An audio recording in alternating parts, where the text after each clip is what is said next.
There once was a gem that was unlike any other.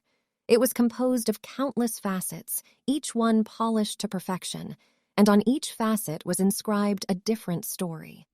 These stories were not just any ordinary tales, but rather they were the stories of the people who had come into contact with the gem throughout its long and storied history.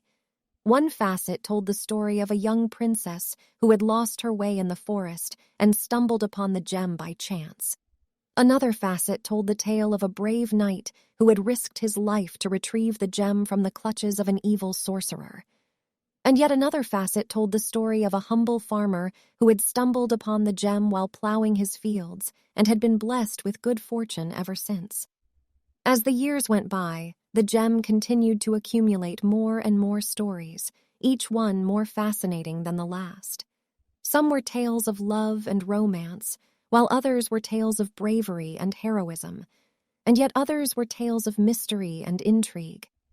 Eventually, the gem became known far and wide as the storyteller's gem, and people would come from all over the world just to gaze upon its shining facets and hear the tales that were inscribed there. And so, the gem continued to shine on, a symbol of the power and beauty of storytelling.